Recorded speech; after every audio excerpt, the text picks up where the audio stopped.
Friends, family, colleagues, welcome to the second episode of Into the Meaning. I'm Noah Rauch, mixing two coffees together because one needs caffeine in order to communicate effectively. I'm recording these back to back, which is why I have the same sweater on. But the second song that I wanted to dive into and just kind of explore the overarching meaning of it, as well as kind of the underlying message, and again, just see where my train of thought takes me, is the song Bloom. So let's do 15 seconds of that track. There's one part in particular that I know will knock your socks off. Let's do it. Might go 20 seconds just to get it all in there. I was young when my heart was first broke,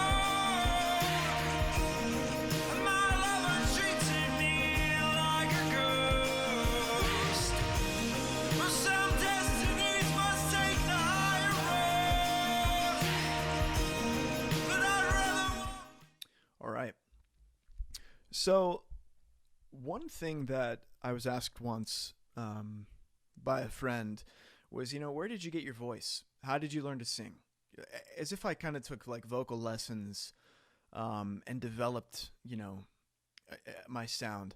And I told him in candid honesty, which is a redundant thing to say, but I told him, you have to get your heart broken. You have to have the expectations you sing with shatter.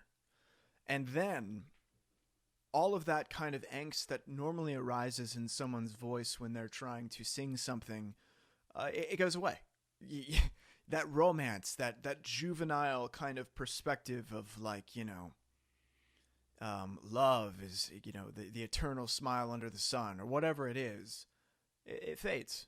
And you really can hone in on your voice when those expectations internally have been shattered. So Bloom is the track that I'm kind of going to dive into right now. We just heard that snippet there, and the lyrics basically say, I was young when my heart was first broke. My lover treated me like a ghost. Some destinies must take the higher road, but I'd rather walk with you than alone. So it's, to me, paramount that your expectations as an artist, as a person, as a human, get broken. I think that especially now, we're all sitting in our homes and we have these ideas of what's gonna happen. 100,000 dead, 200,000 dead, 300,000 dead here in the United States. How many in the world? 1 million. People are living in this fear, and fear is a marketable thing that people can profit off of. And at the same time, fear drives us toward a place of responsible action. So it's just very interesting now to see how we're reacting to our shattered expectations of the norm we once lived. It's no longer normal.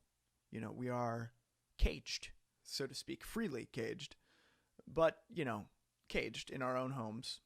And it's just a different climate. So I think now more than ever, this track is a remedy. It's an answer. It's a companion during this time. There's nothing more invaluable to the artist than the shattered expectations. I heard somewhere that, if a child loses their parent before the age of 4, they're, exponentially more likely to become creative. And it's because the pre-existing conditions of them psychologically have been altered. Dad's not coming home anymore. Something tragic leads us to develop a new way to cope, a new way to look at things, a new perspective. And no one likes to embrace the change of this shattered schema or this underlying framework through which we view the world. No one likes that. It's painful. It is the shedding of oneself, which is kind of the metaphor I wanted to reveal here with the idea of blooming. Because in order for the seed to grow, it must break, die in the soil, and then be brought to new life. And only then is it fruitful. If the seed maintains its own integrity and holds on to what it is and refuses to let go, it ultimately is dead anyways, and it will never bear fruit. So there's something seriously existentially true about the nature of the seed and the nature of blooming as we develop in our own character. It's funny. My art, when I look at the albums that I've created over the past 3 years has taken a complete change. I mean, I released Until Our Day in 2017, I think, and you got a guy on his guitar singing from a heartbroken perspective with a little piano in there as well. Seafarer came out then in 18, and then you had a guy who was psychologically tormented by failed relationships, trying to make sense of his reality. Then he went into Ampersand in 19, which was, again, the endurance of more change, but you could tell that the sound that I was arriving at was more holistic. It was more, there was more integrity, there was more peace in the message that I was trying to convey, in the acceptance of reality. And then Yellow Spill was just kind of I needed to make music, so I just threw all those out there. And then, here we are with Empty at Measure, which is a completely different sound altogether. And, Bloom, a consequence of that sound. But I would seriously question the artistic value of any track that doesn't have to do with shattered expectations. There's something to be said of just listening to, pina coladas while you're out sitting in the summer sun. No one wants to hear the trials of the human existence when they're trying to relax by the pool. But at the same time, during these tumultuous circumstances, during these times of COVID, no one knows, where am I going? That idea that we once had, when we lose that, this now more than ever is the fruitful ground of true artistry to develop and to bloom. And I mean artistry in the personal sense. I mean your artistry, yourself. This is the time for us to rise above the desire to cling to that integrity, to hold to that seed of our own egos, to go and take all the freaking toilet paper. You know what I mean?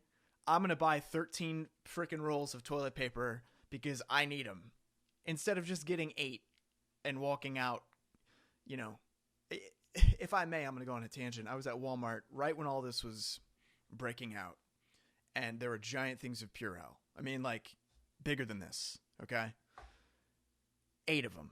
And I looked at the shelf, and I was like, surely these will have market value. And I bought one because I didn't need 8. And you don't need to resell things. There's just, this moment in history is making us face who we truly are. Are we that person who desires conservation and self-preservation over the desire to facilitate goodness and to die to ourselves and to reveal that we're more than ourselves? Are we going to give and bloom, or are we going to die slowly with our doors locked and, do nothing but just get to the toilet paper first and curse the name of anyone who gets to it before us? It's just a very interesting time in history. And so I'd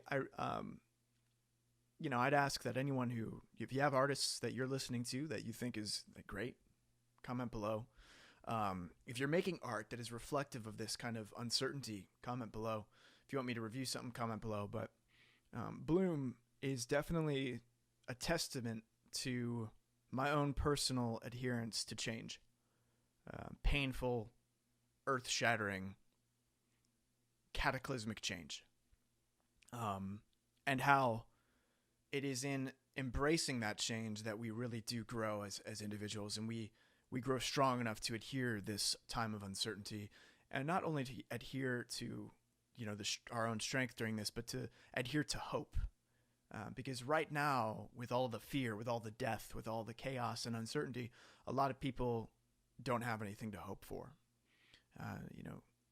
But it's important to maintain that sight. We all are born into a world where death is inevitable, and I think that this is just another river for us to build a bridge over. I mean, this is a challenge for humanity to come together and, okay, let's lay the logs down and let's get through this thing, or build a boat, or whatever we have to do. But okay, in the last 50 seconds, I'm going to go into Bloom. So when I wrote Bloom, I actually had this one developed over about, a month. So this is different. I used a new pedal called the Super Ego Plus by Electro Harmonics, and I plugged my keyboard into it and found this sound that reminded me of the band Keen. I was a fan of them growing up. And so I kind of hit these chord progressions that were great, saved it to my computer. opened it up later, and voila. It was one of those deals where the creative wind sweeps you away, and you're just in the process of facilitating the noises work. Creativity is a blind kind of chaos. You can feel the color moving around you. It's like a painter who's extremely in the moment with the flow. When that true creative breeze moves in, there's nothing you can do other than to facilitate it. And I think that that's what I did with this track. Is I had the structure in place months ago, and that wind died out. And then when I opened it back up, I was like, oh man. And it just swept away into this new thing.